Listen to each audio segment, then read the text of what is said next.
¿Cuántas veces has sentido que tus oraciones no tienen respuesta? ¿Qué Dios se ha olvidado de ti mientras ves cómo otros reciben lo que tanto anhelas? Hermano, hermana, hoy quiero recordarte una verdad que cambiará tu perspectiva. Dios nunca llega tarde. Su reloj no es el nuestro, pero su timing siempre es perfecto. En este momento, mientras escuchas estas palabras, Él está obrando en silencio, preparando algo hermoso para tu vida. Si sientes que necesitas esta palabra de esperanza, escribe en los comentarios «Para Dios nada es imposible» y comparte tu fe con nuestra comunidad. Te invito a quedarte hasta el final porque tengo 4 verdades bíblicas que revolucionarán tu manera de esperar en Dios. Si aún no te has suscrito, hazlo ahora para más reflexiones que fortalecerán tu fe. Empezamos. En este primer momento, vamos a entender algo fundamental. ¿Por qué el tiempo de Dios es tan diferente al nuestro? Descubriremos cómo Él ve las situaciones desde una perspectiva que nosotros no podemos alcanzar, y por qué nuestras prisas muchas veces chocan con sus planes perfectos. Imagina que estás viendo una película, pero tú solo puedes ver un fotograma a la vez, mientras que otra persona puede ver toda la película completa de una sola vez. Así es como funciona el tiempo entre nosotros y Dios. Nosotros vivimos segundo a segundo, minuto a minuto, día a día. Pero Dios ve todo desde el principio hasta el final.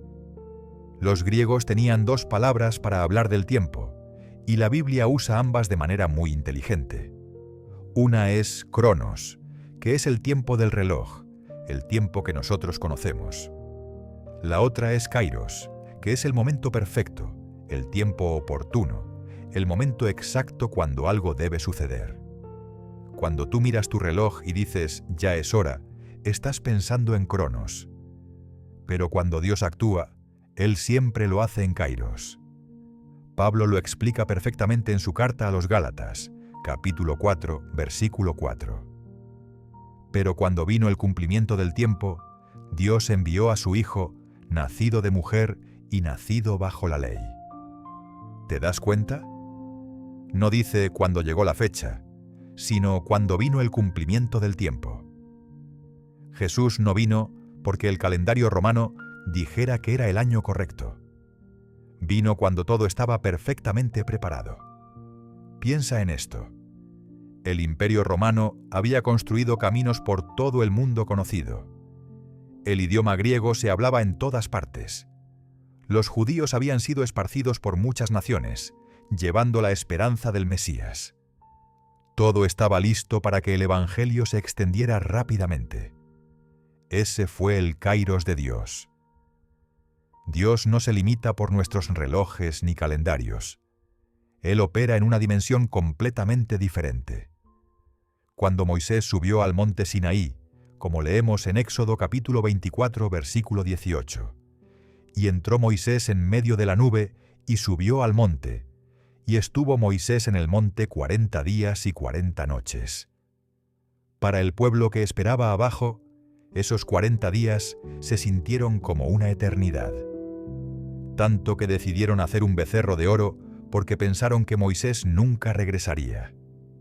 Pero para Dios, esos 40 días eran exactamente el tiempo necesario para darle a Moisés todo lo que el pueblo necesitaba: las tablas de la ley, las instrucciones para el tabernáculo, las ordenanzas para los sacerdotes. Cada día tenía un propósito específico. Mira lo que pasó con Abraham. Dios le prometió un hijo cuando ya era muy mayor. Pero no le dijo, «Te daré un hijo el próximo año». Le dijo simplemente que tendría un hijo. Abraham esperó 25 años. 25 años de ver pasar las estaciones, de contar cumpleaños, de sentir cómo su cuerpo envejecía. Pero cuando finalmente nació Isaac, era exactamente el momento perfecto según el plan de Dios. ¿Por qué era perfecto? Porque tenía que ser tan imposible desde el punto de vista humano que nadie pudiera dudar de que había sido un milagro de Dios. como está escrito en Romanos capítulo 4, versículo 19. Y no se debilitó en la fe al considerar su cuerpo, que estaba ya como muerto, siendo de casi 100 años. O la esterilidad de la matriz de Sara. Cuando nosotros pensamos en tiempo, pensamos en fechas límite, en plazos que se vencen, en oportunidades que se pierden. Pero Dios piensa en preparación, en madurez, en el momento exacto cuando todo estará listo para recibir su bendición. Ahora, para entender realmente cómo Dios ve nuestras situaciones, necesitamos comprender algo que Pedro nos explica de manera muy clara. En su segunda carta, capítulo 3, versículo 8, él dice: «Mas, oh amados, no ignoréis esto, que para con el Señor un día es como 1000 años, y 1000 años como un día». Esto no es solo una frase bonita, es una realidad que cambia todo. Cuando tú estás pasando por una prueba que ya lleva meses y sientes que Dios se ha olvidado de ti, Él ve esos meses como nosotros vemos unos minutos. No porque no le importe, sino porque Él tiene una perspectiva eterna. Imagina que eres un niño pequeño y te duele mucho un diente. Para ti ese dolor es lo único que existe en el mundo. Lloras, gritas, sientes que nunca va a pasar. Pero tu papá sabe que en unas horas van a ir al dentista, que el doctor va a solucionar el problema y que mañana ya no te va a doler. Tu papá no está ignorando tu dolor, pero Él tiene información que tú no tienes. Así es Dios con nosotros. Él ve el final desde el principio. Isaías capítulo 46, versículos 9 y 10 nos lo dice claramente. Acordaos de las cosas pasadas desde los tiempos antiguos, porque yo soy Dios, y no hay otro Dios, y nada hay semejante a mí, que anuncio lo por venir desde el principio, y desde la antigüedad lo que aún no era hecho, que digo, mi consejo permanecerá, y haré todo lo que quiero. Cuando Job estaba pasando por sus pruebas más terribles, perdió todo en un solo día. Sus hijos, sus animales, su salud, su reputación. Sus amigos le decían que seguramente había pecado y que por eso Dios lo estaba castigando. Su esposa le dijo que maldijera a Dios y se muriera. Pero Job no sabía lo que nosotros sabemos al leer su historia, que Dios tenía un plan perfecto. Durante los meses que Job sufrió, Dios sabía exactamente cuándo iba a terminar esa prueba. Sabía que al final, como leemos en Job capítulo 42, versículo 12, «Y bendijo Jehová el postrer estado de Job más que el primero». Job recibió el doble de todo lo que había perdido. Pero mientras Job estaba en medio de su dolor, él no podía ver el final. Para él, cada día era una eternidad de sufrimiento. Sin embargo, para Dios, que ve toda la historia de una vez, esos meses de prueba eran solo un momento necesario para mostrar la fe genuina de Job y bendecirlo abundantemente después. Cuando David era perseguido por el rey Saúl, pasó años viviendo en cuevas, huyendo de un lugar a otro, sin saber si vería el amanecer del día siguiente. En el Salmo 57, versículo 1, él clama: «Ten misericordia de mí, oh Dios, ten misericordia de mí, porque en ti ha confiado mi alma, y en la sombra de tus alas me ampararé hasta que pasen los quebrantos». David no sabía cuándo terminarían esos quebrantos. Para él, cada día de huida se sentía como una eternidad. Pero Dios sabía que cada día de persecución estaba formando el corazón de David, preparándolo para ser el rey que Israel necesitaba. Esos años difíciles no fueron tiempo perdido, fueron tiempo de preparación. La eternidad influye en cómo Dios ve nuestros problemas, porque Él sabe que lo que hoy te parece gigantesco, en la eternidad será solo un pequeño episodio que sirvió para algo mucho más grande. Como Pablo lo dice en 2 de Corintios capítulo 4, versículo 17. Porque esta leve tribulación momentánea produce en nosotros un cada vez más excelente y eterno peso de gloria. ¿Te das cuenta? Pablo llama leve y momentánea a la tribulación. ¿Por qué? Porque la está viendo desde la perspectiva de la eternidad. Cuando comparas cualquier sufrimiento temporal con la gloria eterna, el sufrimiento se vuelve pequeño. Aquí llegamos a uno de los puntos más difíciles para nosotros los seres humanos. Aceptar que nuestros tiempos no siempre van a coincidir con los tiempos de Dios. Y es difícil porque nosotros somos criaturas que planifican, que ponen fechas, que esperan resultados rápidos. Piensa en Ana, la madre de Samuel. Ella había estado orando por un hijo durante años. Cada año subía al templo con su esposo y cada año regresaba a casa con las manos vacías. En 1 Samuel capítulo 1, versículo 10, leemos: «Y ella con amargura de alma oró a Jehová y lloró abundantemente». Ana había puesto sus propios plazos.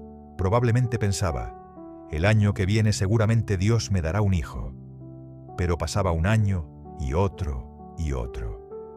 Su corazón se llenaba de amargura porque sus tiempos no coincidían con los de Dios. Pero ¿sabes qué? Cuando finalmente Dios le dio a Samuel, era exactamente el momento perfecto. Israel necesitaba un profeta que los guiara en una época muy difícil. Samuel no solo fue la respuesta a la oración de Ana, fue la respuesta a la necesidad de toda una nación. Si hubiera nacido antes, no habría sido el líder que Israel necesitaba en ese momento específico de su historia. El peligro de imponer nuestros plazos a las promesas de Dios es que podemos perder la fe cuando esos plazos no se cumplen. Mira lo que pasó con Abraham y Sara. Dios les había prometido un hijo, pero como tardaba en llegar, decidieron ayudar a Dios. Sara le dijo a Abraham que se acostara con su sierva Agar para tener un hijo a través de ella. El resultado fue Ismael. Y aunque Dios también bendijo a Ismael, no era el hijo de la promesa. La impaciencia de Abraham y Sara creó un conflicto que dura hasta el día de hoy entre los descendientes de Isaac y los descendientes de Ismael. ¿Por qué pasa esto? Porque cuando nosotros tratamos de forzar los tiempos de Dios, generalmente terminamos complicando las cosas. Es como si fueras a hornear un pastel, y porque tienes prisa, subieras la temperatura del horno para que se cocine más rápido. Lo único que vas a lograr es quemarlo por fuera y que quede crudo por dentro. La ansiedad nace precisamente de esa lucha por querer controlar los tiempos de Dios. Jesús mismo nos habló de esto en el Sermón del Monte. En Mateo capítulo 6, versículo 25, Él dice: «Por tanto os digo, no os afanéis por vuestra vida, qué habéis de comer o qué habéis de beber, ni por vuestro cuerpo, qué habéis de vestir. ¿No es la vida más que el alimento y el cuerpo más que el vestido?» ¿Sabes por qué Jesús puede decirnos que no nos afanemos? Porque Él conoce los planes de su Padre. Él sabe que Dios tiene todo bajo control. Unos versículos más adelante, en el versículo 32, añade: «Porque los gentiles buscan todas estas cosas, pero vuestro Padre Celestial sabe que tenéis necesidad de todas estas cosas». Tu Padre Celestial sabe. Él sabe lo que necesitas, cuándo lo necesitas y cuál es el mejor momento para dártelo. El problema es que nosotros queremos saber también y queremos tener el control.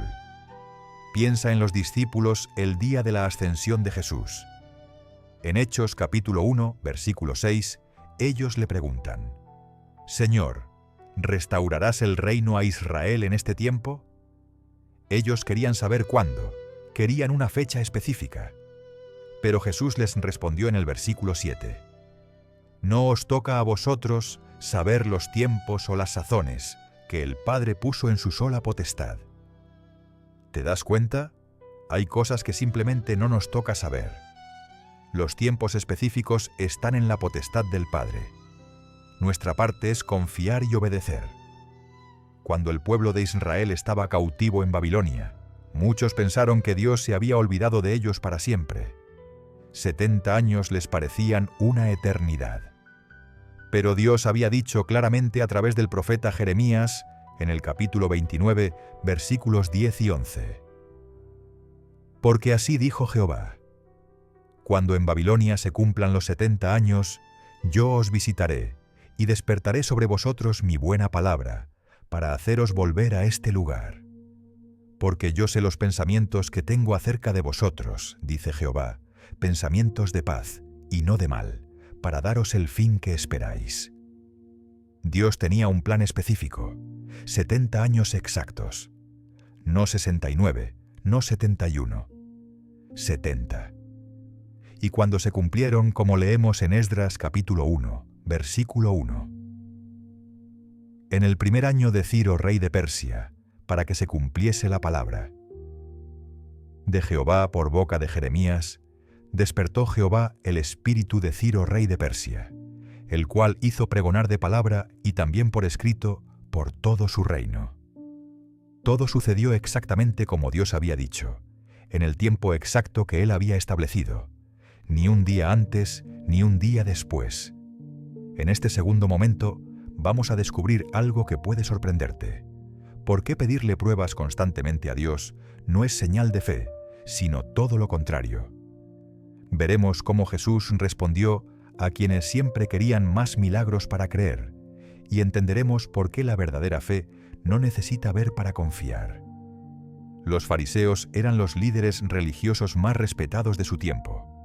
Conocían la ley de memoria, ayunaban 2 veces por semana, daban sus diezmos religiosamente.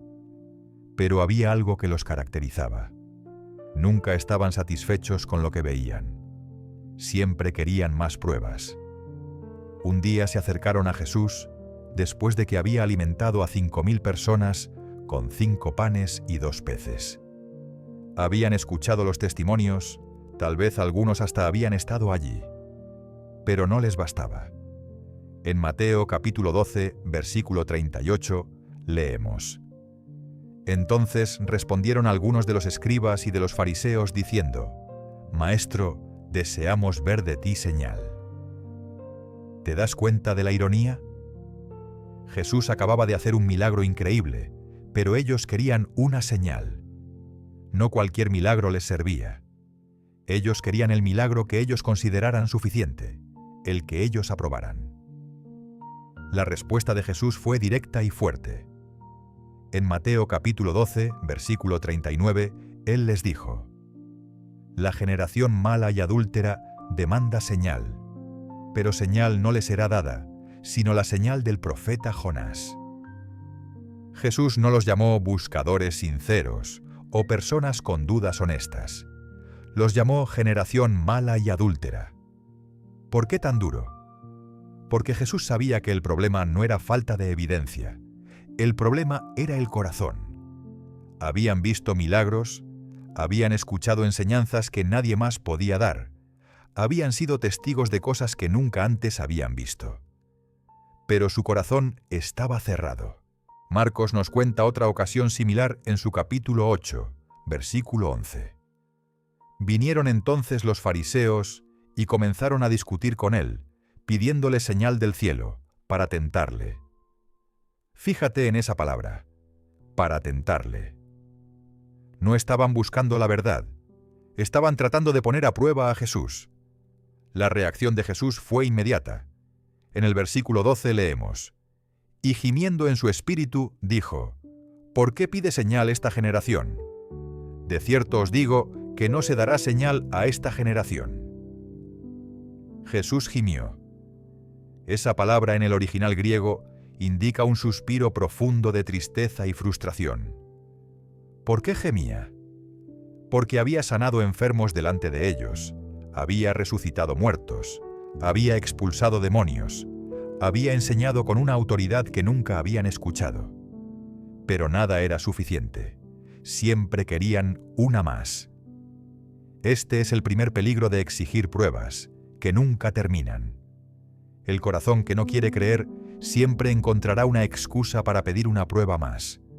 Es como un niño caprichoso que le dice a su mamá: si me das este dulce, te prometo que me porto bien. Pero cuando le da el dulce, dice: ahora dame otro y te prometo que recojo mi cuarto. Y después, Dame uno más y te prometo que hago mis tareas. Juan nos cuenta algo muy revelador en su capítulo 12, versículo 37. Pero a pesar de que había hecho tantas señales delante de ellos, no creían en él. ¿Te das cuenta? No era que faltaran señales. Habían visto muchas, pero su corazón había decidido no creer. El problema de los fariseos no era intelectual, era espiritual. No necesitaban más evidencia, necesitaban humildad. No necesitaban más milagros, necesitaban reconocer su orgullo. Un día llevaron ante Jesús a un hombre ciego de nacimiento. Sus discípulos le preguntaron de quién era la culpa de esa ceguera, pero Jesús tenía otros planes. En Juan capítulo 9, versículo 3, él respondió: No es que pecó éste ni sus padres, sino para que las obras de Dios se manifiesten en él. Jesús sanó al ciego, y el milagro fue tan evidente que nadie podía negarlo. Pero mira la reacción de los fariseos. En lugar de alegrarse, en lugar de reconocer el poder de Dios, empezaron a interrogar al hombre. Primero lo interrogaron a él, después a sus padres, después otra vez a él. ¿Sabes qué estaban haciendo? Estaban buscando desesperadamente alguna manera de explicar el milagro sin tener que admitir que Jesús era quien decía ser. En el versículo 16 de Juan capítulo 9, algunos decían: Este hombre no procede de Dios, porque no guarda el día de reposo. ¿Te das cuenta de lo absurdo? Un hombre había recuperado la vista después de haber nacido ciego, pero ellos estaban más preocupados por las reglas del sábado que por el milagro. Esta es la prueba de que las señales nunca satisfacen al corazón que ha decidido no creer. Al final del capítulo, el hombre que había sido sanado les dijo algo muy sabio en el versículo 31. Y sabemos que Dios no oye a los pecadores, pero si alguno es temeroso de Dios y hace su voluntad, a ese oye. Cuando Jesús resucitó, se apareció primero a las mujeres, después a los discípulos. Pero Tomás no estaba con ellos esa primera vez. Los otros discípulos le contaron: Hemos visto al Señor. Pero Tomás no les creyó. En Juan capítulo 20, versículo 25, Tomás les dijo: Si no viere en sus manos la señal de los clavos, y metiere mi dedo en el lugar de los clavos, y metiere mi mano en su costado, no creeré. Tomás no dijo: Quiero creer, pero necesito ayuda con mis dudas. Él puso condiciones muy específicas. No le bastaba con ver a Jesús vivo. Tenía que meter su dedo en las heridas de los clavos y su mano en el costado. Era una demanda muy específica y muy personal. 8 días después, Jesús se apareció otra vez. Esta vez Tomás estaba presente. Y Jesús, en su gran misericordia, le dio exactamente lo que había pedido. En Juan capítulo 20, versículo 27, Jesús le dijo: Pon aquí tu dedo, y mira mis manos, y acerca tu mano, y métela en mi costado, y no seas incrédulo, sino creyente. Tomás respondió inmediatamente: Señor mío y Dios mío. Había visto, había tocado, ya no tenía dudas. Pero entonces vino la parte que muchos no notan. En el versículo 28, Jesús le dijo: Porque me has visto, Tomás, creíste, bienaventurados los que no vieron y creyeron. ¿Te das cuenta de lo que pasó? Jesús no felicitó a Tomás, no le dijo: Muy bien, Tomás, qué fe tan admirable. Al contrario, le mostró que hay una fe superior, la fe de los que creen sin ver. La palabra bienaventurados que usó Jesús significa benditos o dichosos. Jesús estaba diciendo que los que creen sin ver son más benditos que los que necesitan ver para creer.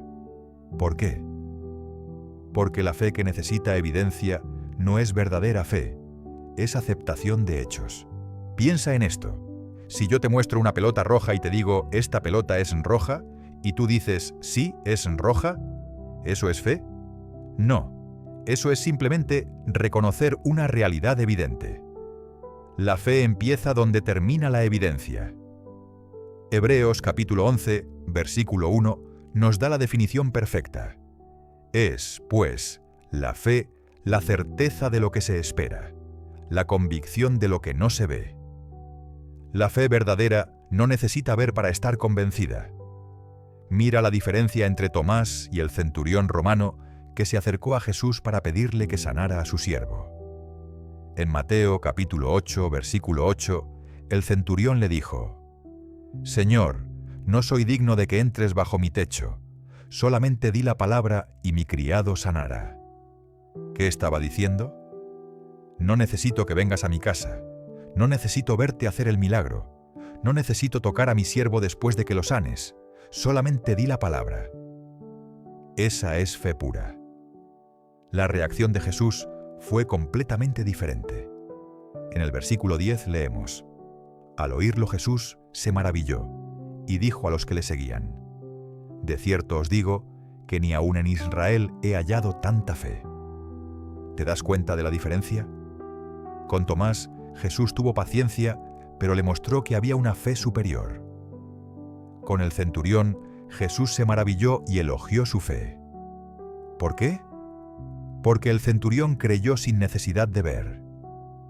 Pedro, que había estado presente cuando Jesús habló con Tomás, entendió perfectamente esta lección.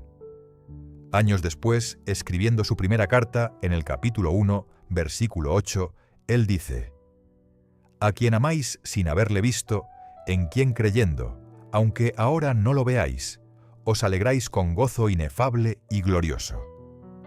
Pedro les estaba diciendo a los cristianos: «Ustedes nunca vieron a Jesús con sus ojos físicos como yo lo vi, pero su fe es genuina porque aman y creen sin haber visto». La fe de Tomás, después de ver, no era fe defectuosa, pero tampoco era la fe más bendecida. Era fe de segunda clase. La fe de primera clase es la que cree en la oscuridad, la que confía cuando no entiende, la que dice amén, aunque no vea cómo Dios va a cumplir. Cuando Satanás tentó a Jesús en el desierto, una de sus tentaciones fue muy específica. En Mateo capítulo 4, versículo 6, el diablo le dijo: «Si eres hijo de Dios, échate abajo, porque escrito está: a sus ángeles mandará acerca de ti, y en sus manos te sostendrán, para que no tropieces con tu pie en piedra». ¿Te das cuenta de lo astuto que fue? Satanás incluso citó las Escrituras.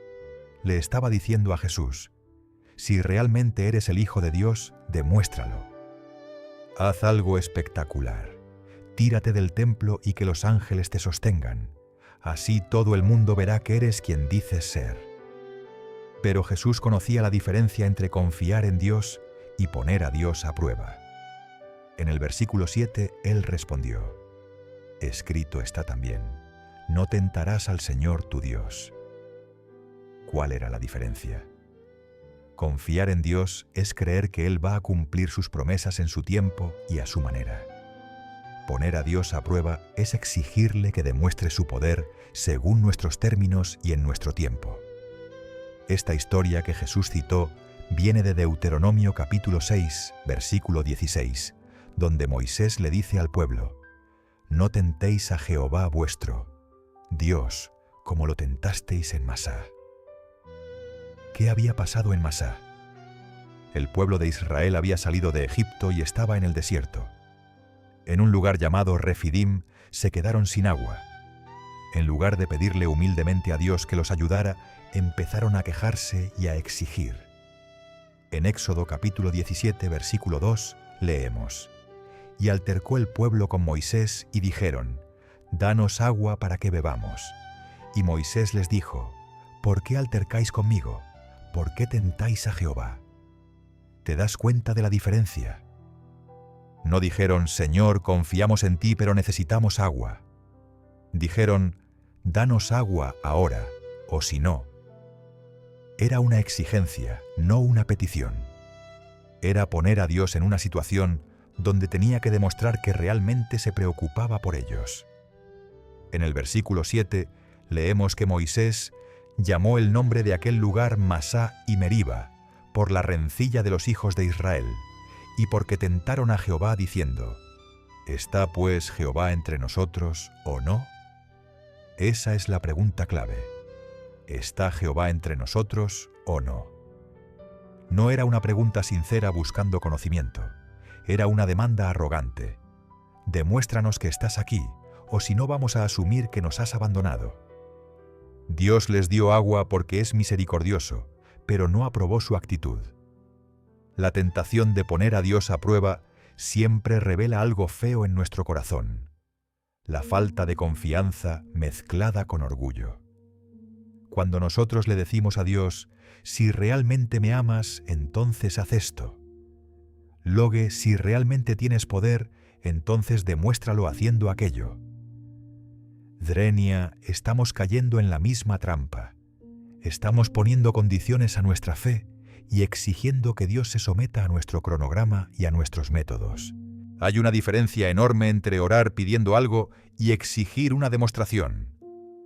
Cuando Ana oró por un hijo, como vimos antes, ella no le dijo a Dios: si no me das un hijo este año, entonces no voy a creer en ti. Ella oró, lloró, confió y esperó en el tiempo de Dios. Pero hay quienes oran así: Dios, si no sanas a mi familiar en 30 días, entonces voy a dejar de creer en ti. Eso no es oración, es chantaje espiritual. Es ponerle un ultimátum a Dios. El rey Acaz cayó en esta tentación, pero de manera inversa. El profeta Isaías le dijo que pidiera una señal de Dios. En Isaías capítulo 7, versículo 11, leemos: Pide para ti señal de Jehová tu Dios, demandándola ya sea de abajo en lo profundo o de arriba en lo alto. Pero Acaz respondió en el versículo 12: No pediré y no tentaré a Jehová. Suena espiritual, ¿verdad? Pero Isaías se enojó. En el versículo 13 le dijo: Oíd ahora, casa de David. ¿Os es poco el ser molestos a los hombres, sino que también lo seáis a mi Dios? ¿Por qué se enojó Isaías? Porque Acaz no estaba siendo humilde, estaba siendo orgulloso. Dios mismo le había ofrecido una señal, pero Acaz la rechazó porque en el fondo no quería obedecer lo que Dios le iba a pedir. A veces nosotros hacemos lo mismo. Decimos: no le voy a pedir nada a Dios porque no quiero tentarlo. Pero en realidad, lo que no queremos es comprometernos a obedecer si Él responde. La soberbia oculta en querer que Dios se demuestre ante nosotros es que estamos invirtiendo los papeles. Nosotros somos las criaturas, Él es el Creador. Nosotros somos los que necesitamos demostrar nuestra fidelidad a Él, no al revés. Cuando Job estaba sufriendo, al final Dios le habló, pero no le explicó por qué había permitido tanto sufrimiento. En lugar de eso, le hizo preguntas. En Job capítulo 38, versículo 4, Dios le preguntó: ¿Dónde estabas tú cuando yo fundaba la tierra? Házmelo saber si tienes inteligencia. Dios no le debía explicaciones a Job. Job le debía adoración a Dios. Cuando Job entendió esto, su respuesta fue humilde. En Job capítulo 42, versículo 6, él dijo: Por tanto, me aborrezco y me arrepiento en polvo y ceniza. La fe verdadera no exige demostraciones. La fe verdadera confía aunque no entienda, adora aunque no vea, y obedece aunque no sepa por qué. En este tercer momento, vamos a descubrir que la fe verdadera nunca se queda quieta. Veremos cómo los tiempos de espera no son para sentarse a no hacer nada, sino para crecer y fortalecerse. Aprenderemos qué hacer cuando todo parece ir mal, pero Dios sigue pidiendo que confiemos en Él. Muchas personas piensan que tener fe significa simplemente sentarse y esperar que Dios haga todo. Pero esa no es la fe que vemos en la Biblia. La fe verdadera siempre se mueve, siempre actúa, siempre hace algo mientras espera. Noé es un ejemplo perfecto de esto. Cuando Dios le dijo que iba a enviar un diluvio, Noé no se sentó en su casa a esperar que lloviera. En Hebreos capítulo 11, versículo 7, leemos: Por la fe Noé, cuando fue advertido por Dios acerca de cosas que aún no se veían, con temor, preparó el arca en que su casa se salvase, y por esa fe condenó al mundo, y fue hecho heredero de la justicia que viene por la fe. ¿Te das cuenta? Noé tuvo fe en algo que aún no se veía. No había ni una nube en el cielo cuando Dios le habló. Pero su fe no era pasiva. Él empezó a construir el arca inmediatamente. Probablemente le tomó años construirla. Durante todo ese tiempo, la gente se burlaba de él. Pero él siguió trabajando porque su fe era activa. Abraham también nos muestra esto. Cuando Dios le dijo que saliera de su tierra, Abraham no sabía exactamente a dónde iba. En Hebreos capítulo 11, versículo 8 está escrito: Por la fe Abraham, siendo llamado, obedeció para salir al lugar que había de recibir como herencia, y salió sin saber a dónde iba. Abraham no le dijo a Dios: primero muéstrame el mapa completo, después salgo. Él salió sin saber el destino final, pero su fe no era ciega, era obediente. Empacó sus cosas, tomó a su familia y se puso en camino. Eso es fe activa. Rahab, la mujer de Jericó, también nos enseña esto. Cuando los espías israelitas llegaron a su casa, ella había escuchado sobre el Dios de Israel. En Josué capítulo 2, versículo 11, ella les dijo: Oyendo esto, ha desmayado nuestro corazón, ni ha quedado más aliento en hombre alguno por causa de vosotros, porque Jehová vuestro Dios es Dios arriba en los cielos y abajo en la tierra. Rahab creyó, pero su fe no se quedó en palabras. En Hebreos capítulo 11, versículo 31, leemos: Por la fe Rahab, la ramera, no pereció juntamente con los desobedientes, habiendo recibido a los espías en paz. Ella actuó según su fe. Protegió a los espías, los ayudó a escapar y siguió las instrucciones que ellos le dieron. Su fe la llevó a tomar riesgos reales. Cuando estás esperando que Dios responda a tu oración, la fe activa pregunta: ¿qué puedo hacer mientras espero? No se queda de brazos cruzados. Busca maneras de demostrar que realmente cree en lo que está pidiendo. María, la madre de Jesús, nos muestra esto perfectamente. Cuando el ángel le anunció que iba a tener un hijo sin conocer varón, ella no entendía cómo iba a pasar. Pero en Lucas capítulo 1, versículo 38, ella respondió: He aquí la sierva del Señor, hágase conmigo conforme a tu palabra. Después de eso, María no se quedó en su casa esperando pasivamente. Se levantó y fue a visitar a su prima Elizabeth. Su fe la movió a actuar, a compartir la buena noticia, a buscar compañía de alguien que pudiera entender lo que estaba viviendo. La fe pasiva dice: Dios tiene el control, así que yo no hago nada. La fe activa dice: Dios tiene el control, pero Él quiere que yo participe en sus planes. Cuando los israelitas estaban atrapados entre el Mar Rojo y el ejército egipcio, Moisés oró a Dios. Pero la respuesta de Dios fue interesante. En Éxodo capítulo 14, versículo 15, Dios le dijo: ¿Por qué clamas a mí? Di a los hijos de Israel que marchen. Dios no le dijo: sigue orando hasta que yo haga algo. Le dijo: deja de orar y empieza a caminar. Había un momento para orar y un momento para actuar. La fe verdadera sabe cuándo es tiempo de cada cosa. Los discípulos aprendieron esto cuando Jesús los envió de dos en dos. En Mateo capítulo 10, versículo 8, Jesús les dijo: sanad enfermos, limpiad leprosos, resucitad muertos, echad fuera demonios. De gracia recibisteis, de gracia dad. Jesús no les dijo: oren para que yo sane a los enfermos. Les dijo: ustedes sanen a los enfermos. Su fe tenía que moverse, tenía que actuar, tenía que atreverse a hacer lo que parecía imposible. Cuando regresaron, en Lucas capítulo 10, versículo 17, volvieron los 70 con gozo, diciendo: Señor, aún los demonios se nos sujetan en tu nombre. Su fe activa había producido resultados sobrenaturales. No porque ellos fueran especiales, sino porque habían puesto su fe en movimiento. Dios nunca desperdicia los tiempos de espera. Siempre los usa para desarrollar algo en nosotros que no podría desarrollarse de otra manera. Es como un músculo que solo se fortalece cuando se ejercita contra resistencia. José pasó años en la casa de Potifar como esclavo, después años en la cárcel por un crimen que no había cometido. Durante todo ese tiempo, parecía que Dios se había olvidado de los sueños que le había dado cuando era joven. Pero Dios estaba trabajando.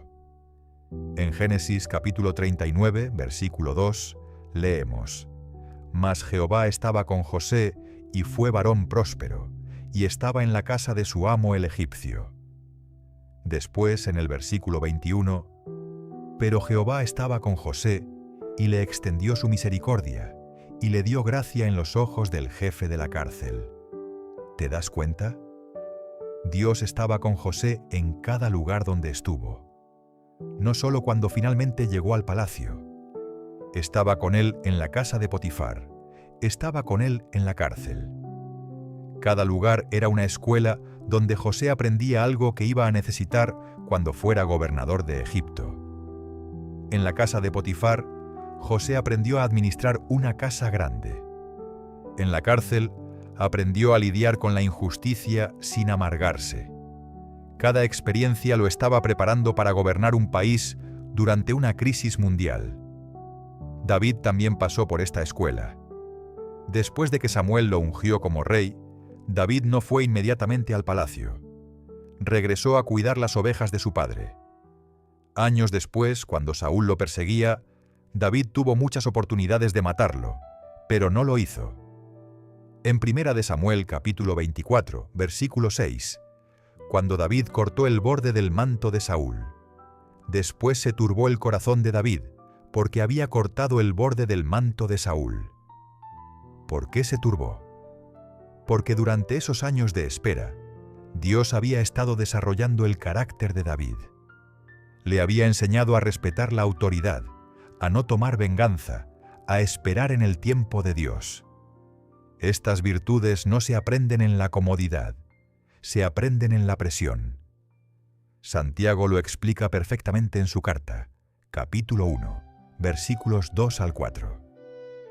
Hermanos míos, tened por sumo gozo cuando os halléis en diversas pruebas, sabiendo que la prueba de vuestra fe produce paciencia. Mas tenga la paciencia su obra completa, para que seáis perfectos y cabales, sin que os falte cosa alguna. ¿Te das cuenta de la progresión? Las pruebas producen paciencia, la paciencia produce madurez, y la madurez produce completitud. Cada paso es necesario. No puedes saltar del primero al último. Pedro también entendió esto después de haber pasado por sus propias pruebas.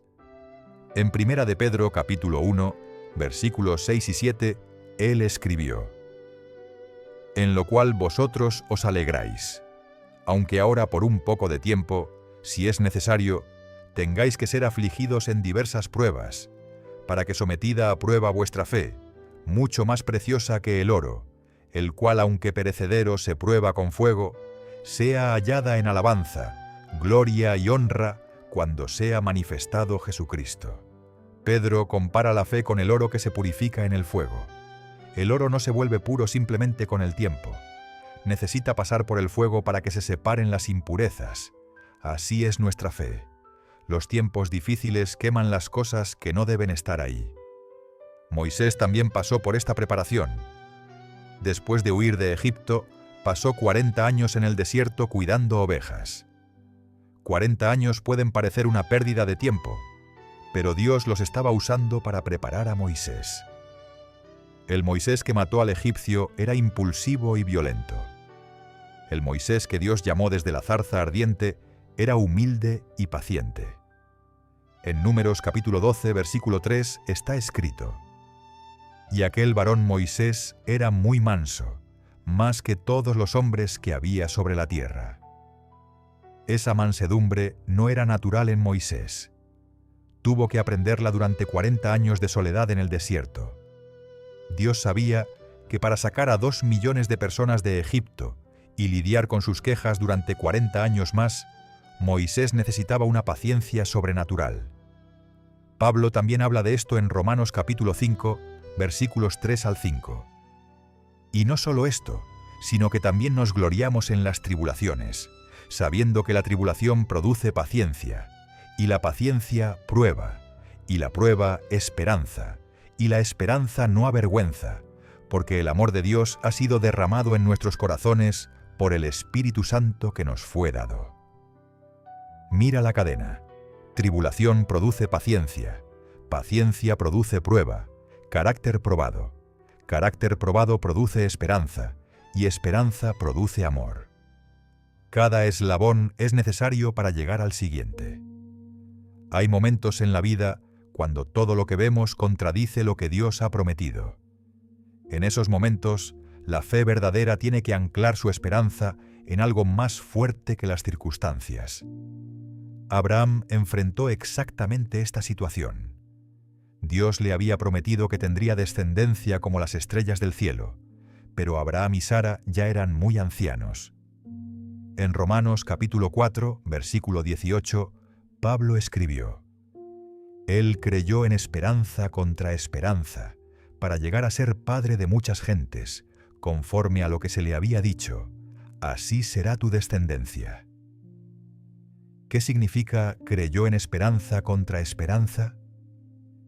Significa que cuando no había razón humana para tener esperanza, Abraham encontró su esperanza en la promesa de Dios. Las circunstancias decían: imposible. Pero la promesa de Dios decía: será. Habacuc también pasó por esto. Él veía la injusticia en su nación y no entendía por qué Dios no hacía nada. En Habacuc, capítulo 1, versículo 3, él clama: ¿por qué me haces ver iniquidad y haces que vea molestia? Destrucción y violencia están delante de mí, y pleito y contienda se levantan. Dios le respondió, pero la respuesta no fue lo que Habacuc esperaba. Dios le dijo que iba a usar a los babilonios para castigar a Judá. Eso confundió más a Habacuc. ¿Cómo iba Dios a usar una nación más malvada para castigar a su pueblo?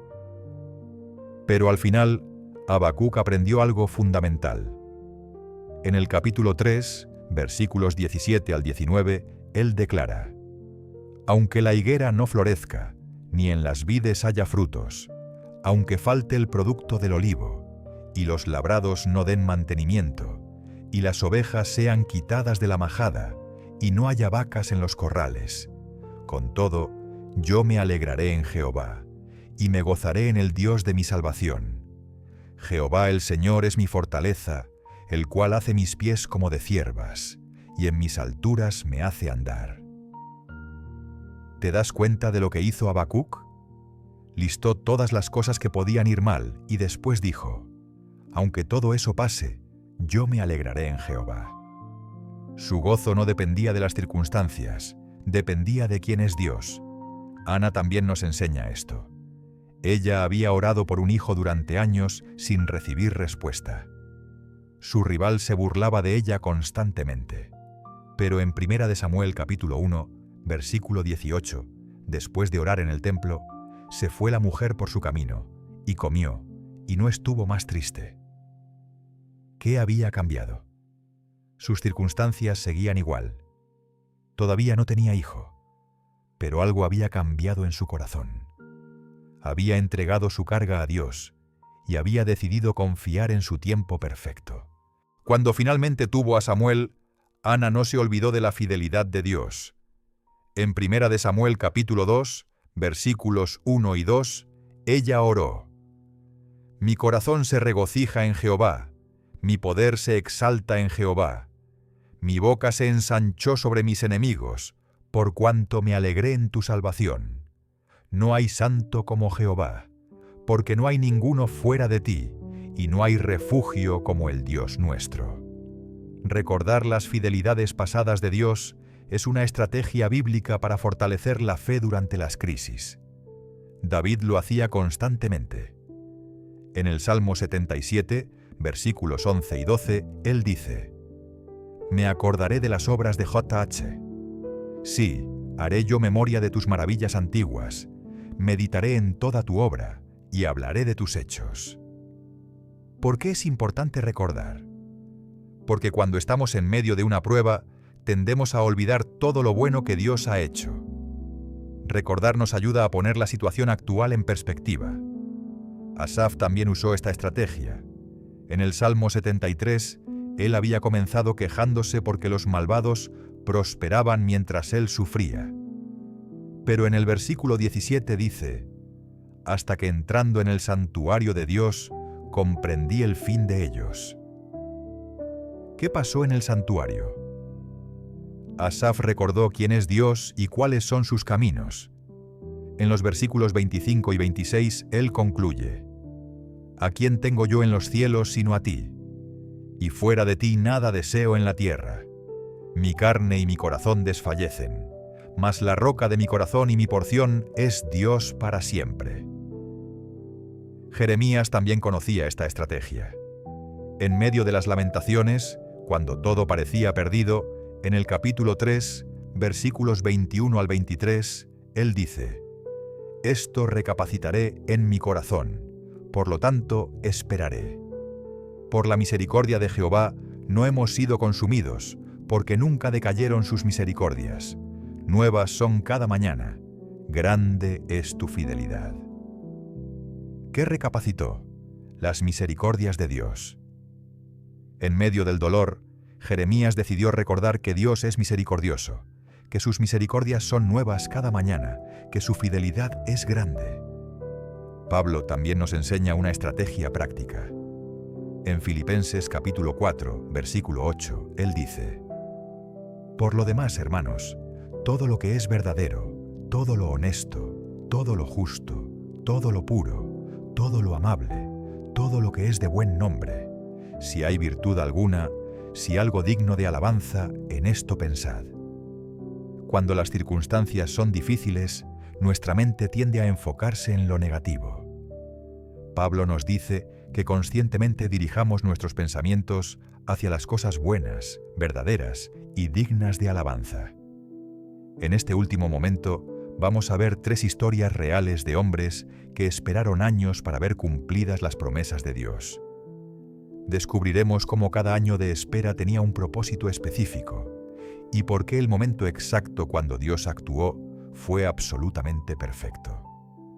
Cuando Dios llamó a Abraham por primera vez, él tenía 75 años. Era una edad en la que la mayoría de los hombres ya están pensando en sus nietos, no en tener hijos. Pero en Génesis capítulo 12, versículo 2, Dios le dijo: «Y haré de ti una nación grande, y te bendeciré, y engrandeceré tu nombre, y serás bendición». Abraham obedeció y salió de Harán, pero los años pasaban y no llegaban los hijos. Cuando Abraham tenía 85 años, en Génesis capítulo 15, versículo 2, él le dijo a Dios: «Señor Jehová, ¿qué me darás, siendo así que ando sin hijo, y el mayordomo de mi casa es ese Damasceno Eliezer?» ¿Te das cuenta del cansancio en la voz de Abraham? Habían pasado 10 años desde la primera promesa. 10 años de esperar, de mirar cada mes a Sara esperando noticias, de sentir cómo su cuerpo envejecía. Abraham estaba comenzando a pensar que tal vez había entendido mal, que tal vez Dios se refería a que adoptara a Eliezer como hijo. Pero Dios fue muy claro. En el versículo 4 de ese mismo capítulo, vino a él palabra de Jehová diciendo: «No te heredará este, sino un hijo tuyo será el que te heredará». Después, en el versículo 5, lo llevó fuera y le dijo: «Mira ahora los cielos y cuenta las estrellas, si las puedes contar». Y le dijo: «Así será tu descendencia». Abraham creyó, pero Sara no pudo más. En Génesis capítulo 16, versículo 2, ella le dijo a Abraham: «Ya ves que Jehová me ha hecho estéril. Te ruego pues que te llegues a mi sierva. Quizá tendré hijos de ella». Este fue el error de tratar de ayudar a Dios. Abraham se acostó con Agar y nació Ismael. Cuando Ismael nació, Abraham tenía 86 años. Probablemente pensó: ya está, esta es la promesa cumplida. Pero Dios tenía otros planes. 13 años después, cuando Abraham tenía 99 años, Dios se le apareció otra vez. En Génesis capítulo 17, versículo 19, Dios le dijo: ciertamente Sara tu mujer te dará a luz un hijo, y llamarás su nombre Isaac, y confirmaré mi pacto con él como pacto perpetuo para sus descendientes después de él. Abraham se rió. En el versículo 17 leemos: entonces Abraham se postró sobre su rostro y se rió, y dijo en su corazón: ¿a hombre de 100 años ha de nacer hijo? ¿Y Sara, ya de 90 años, ha de concebir? Sara también se rió cuando escuchó la promesa. En Génesis capítulo 18, versículo 12, se rió Sara entre sí diciendo: después que he envejecido, ¿tendré deleite, siendo también mi señor ya viejo? Pero Dios tenía razón. En Génesis capítulo 21, versículos 2 y 5, concibió y dio a luz Sara a Abraham un hijo en su vejez, en el tiempo que Dios le había dicho. Y era Abraham de 100 años cuando nació Isaac su hijo. ¿Por qué esperó Dios 25 años? ¿Por qué no le dio a Isaac cuando Abraham tenía 75 años y todavía era relativamente joven? Porque Dios necesitaba que fuera tan imposible desde el punto de vista humano que nadie pudiera dudar de que había sido un milagro. Pero había algo más. Durante esos 25 años, Dios estaba preparando a Abraham para ser el padre de muchas naciones. En Génesis capítulo 14, Abraham tuvo que rescatar a Lot de una guerra. Ahí aprendió a ser líder militar. En Génesis capítulo 18, Abraham intercedió por Sodoma y Gomorra. Ahí aprendió a interceder por otros. Cada experiencia lo estaba moldeando para ser el patriarca que Dios necesitaba. Cuando Isaac finalmente nació, Abraham no era el mismo hombre de 75 años que había salido de Harán. Era un hombre probado, maduro, con una fe profunda. El tiempo de Dios también fue perfecto para el plan de salvación. Isaac tenía que nacer cuando nació para que la cronología bíblica funcionara. Desde Abraham hasta Cristo son exactamente 2000 años. Si Isaac hubiera nacido antes o después, toda la cronología se habría alterado. Además, Abraham necesitaba pasar por la prueba máxima en Génesis capítulo 22, cuando Dios le pidió que sacrificara a Isaac. Si Abraham hubiera sido más joven cuando Isaac nació, tal vez no habría tenido la madurez espiritual para pasar esa prueba.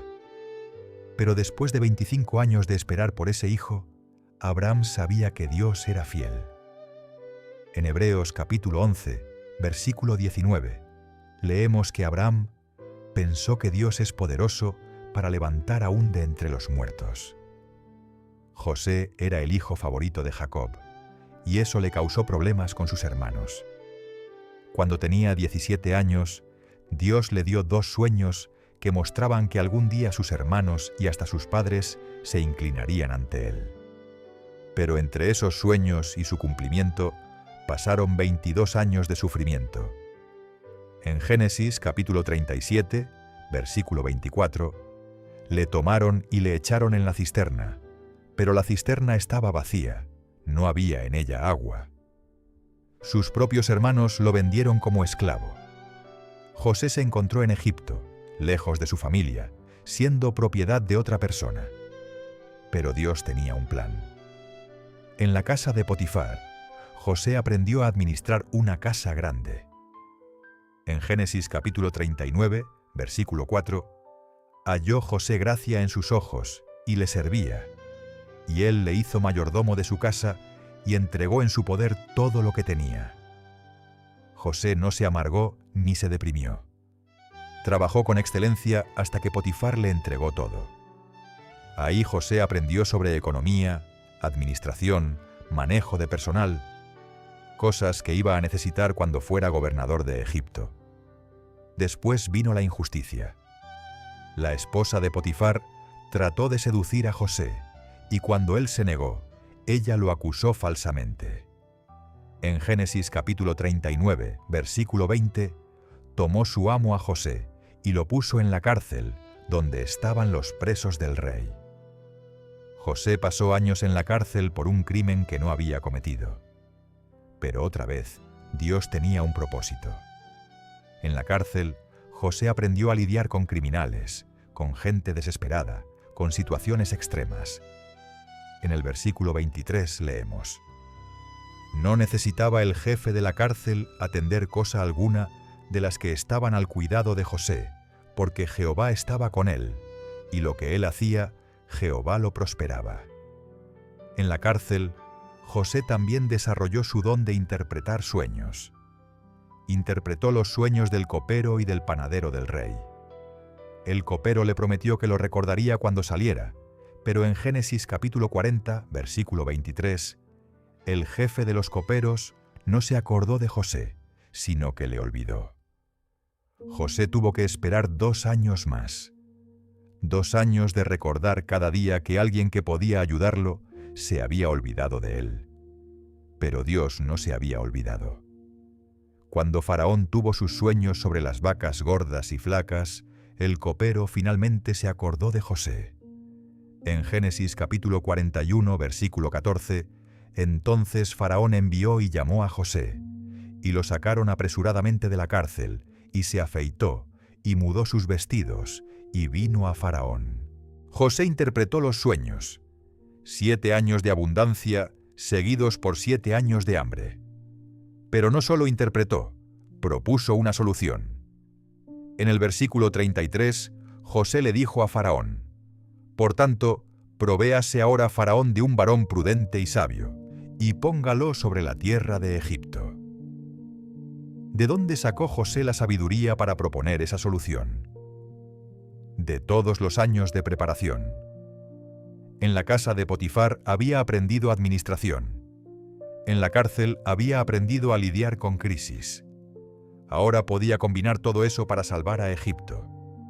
Faraón quedó tan impresionado que en el versículo 40 le dijo: «Tú estarás sobre mi casa, y por tu palabra se gobernará todo mi pueblo. Solamente en el trono seré yo mayor que tú». José tenía 30 años cuando fue puesto como gobernador. Habían pasado 13 años desde que fue vendido como esclavo. 13 años de preparación para 7 años de abundancia y 7 años de hambre. Pero el tiempo de Dios era perfecto por otra razón. Durante los años de hambre, la familia de Jacob tuvo que venir a Egipto a buscar comida. Si José hubiera llegado al poder antes, su familia no habría necesitado venir. Si hubiera llegado después, ya habría sido muy tarde. En Génesis capítulo 45, versículo 5, cuando José se reveló a sus hermanos, les dijo: «Ahora pues, no os entristezcáis, ni os pese de haberme vendido acá, porque para preservación de vida me envió Dios delante de vosotros». José entendía que todo había sido parte del plan de Dios. Los años difíciles no habían sido tiempo perdido, habían sido tiempo de preparación.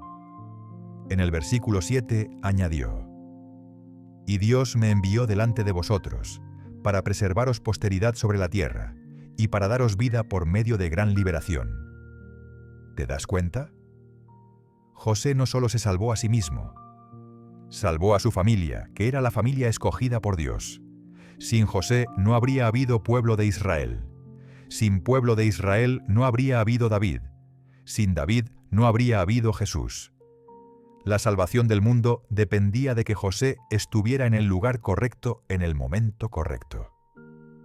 David era el menor de 8 hermanos, el que nadie tomaba en serio.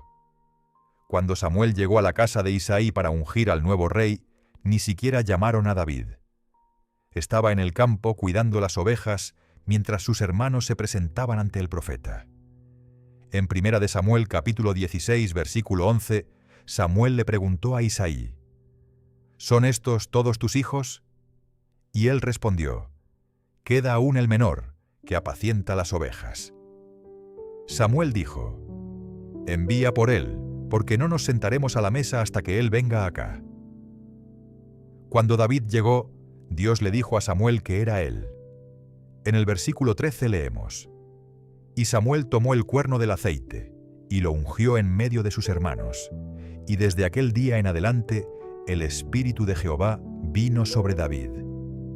David fue ungido como rey, pero no fue al palacio inmediatamente. Regresó a cuidar las ovejas de su padre.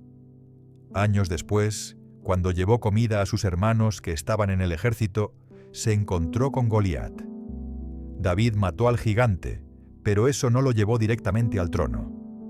Saúl se puso celoso de David y empezó a perseguirlo. En 1 Samuel capítulo 18, versículo 8, se enojó Saúl en gran manera, y le desagradó este dicho, y dijo: A David dieron 10 miles, y a mí miles, no le falta más que el reino. David tuvo que huir y vivir como fugitivo durante años. En el Salmo 57, que escribió cuando estaba escondido en una cueva, él clama en el versículo 1: Ten misericordia de mí, oh Dios, ten misericordia de mí, porque en ti ha confiado mi alma, y en la sombra de tus alas me ampararé hasta que pasen los quebrantos. Durante esos años de persecución, David tuvo varias oportunidades de matar a Saúl, pero no lo hizo. En 1 Samuel capítulo 24, versículo 6, cuando David cortó el borde del manto de Saúl, después se turbó el corazón de David, porque había cortado el borde del manto de Saúl. ¿Por qué se turbó? Porque durante esos años de espera, Dios había estado enseñándole a David a respetar la autoridad. David entendía que aunque Saúl lo estuviera persiguiendo injustamente, seguía siendo el rey ungido por Dios. En el versículo 10, David le gritó a Saúl: He aquí, han visto hoy tus ojos cómo Jehová te ha puesto hoy en mis manos en la cueva. Y me dijeron que te matase, pero te perdoné, porque dije: No extenderé mi mano contra mi Señor, porque es el ungido de Jehová. Esta lección era crucial para David. Cuando finalmente fuera rey, iba a necesitar que la gente respetara su autoridad. Pero para pedir respeto, él mismo tenía que saber cómo respetar la autoridad. Los años de persecución también le enseñaron a David a depender completamente de Dios. En el Salmo 23, que probablemente escribió durante este tiempo, David dice en el versículo 1: Jehová es mi pastor, nada me faltará. ¿Quién mejor que un pastor para entender esta metáfora? David había sido pastor de ovejas antes de ser pastor de Israel. Sabía cómo un pastor cuida de su rebaño, cómo los protege, cómo los guía. Esas experiencias como pastor literal lo prepararon para ser pastor espiritual. También durante este tiempo, David aprendió a liderar hombres en situaciones difíciles. En 1 Samuel capítulo 22, versículo 2, se juntaron con él todos los afligidos, y todo el que estaba endeudado, y todos los que se hallaban en amargura de espíritu, y fue hecho jefe de ellos, y tuvo consigo como 400 hombres. David no empezó liderando un ejército organizado. Empezó con hombres desesperados, endeudados, amargados. Tuvo que aprender a convertir a estos hombres en guerreros valientes. Cuando finalmente llegó a ser rey, ya sabía cómo inspirar lealtad en hombres difíciles. Cuando Saúl murió en la batalla, David no se alegró. En 2 Samuel capítulo 1, versículos 11 y 12. Entonces David, asiendo de sus vestidos, los rasgó. Y lo mismo hicieron los hombres que estaban con él. Y lloraron y lamentaron y ayunaron hasta la noche, por Saúl y por Jonatán su hijo, por el pueblo de Jehová y por la casa de Israel, porque habían caído a espada. David había aprendido a honrar la autoridad hasta el final. Incluso cuando Saúl murió, David no celebró. Lloró por él como si hubiera sido su padre. Después de la muerte de Saúl, David no se autoproclamó rey de todo Israel inmediatamente. Primero fue ungido rey solo sobre Judá. En 2 Samuel capítulo 2, versículo 4, vinieron los varones de Judá y ungieron allí a David por rey sobre la casa de Judá.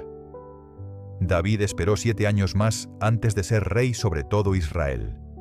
En 2 de Samuel, capítulo 5, versículo 4, de 30 años era David cuando comenzó a reinar, y reinó 40 años. ¿Por qué Dios esperó tanto? Porque Israel necesitaba un rey que hubiera sido probado, que supiera lo que era sufrir injusticia sin vengarse, que entendiera lo que significaba depender de Dios en la oscuridad. El David que mató a Goliat era valiente, pero joven e impetuoso. El David que llegó al trono era un hombre maduro, probado por el sufrimiento, enseñado por la adversidad. Era exactamente el rey que Israel necesitaba para enfrentar los desafíos que venían. Ahora lo entiendes. El tiempo de Dios no es nuestro tiempo, pero siempre es perfecto. Abraham esperó 25 años, José esperó 22 años, David esperó años también. Ninguno de ellos perdió tiempo. Todos estaban siendo preparados para algo mucho más grande de lo que podían imaginar. Dios nunca llega tarde, nunca llega temprano. Siempre llega en el momento exacto. Mientras tú esperas, Él está trabajando. Mientras tú no ves nada, Él está preparando todo. Tu situación no es diferente. Lo que estás viviendo hoy tiene un propósito que verás mañana. No necesitas entender sus caminos para confiar en su corazón. No necesitas ver el final de la película para saber que Él escribió un final hermoso para tu historia. Ten fit. Dios tiene el control y todo llega a su tiempo. Si este mensaje fortaleció tu fe, no te olvides de suscribirte a nuestro canal para recibir más reflexiones que alimentarán tu espíritu. Y comparte este video con alguien que necesite recordar que Dios nunca se olvida de sus hijos. Hasta la próxima reflexión. Que Dios te bendiga abundantemente.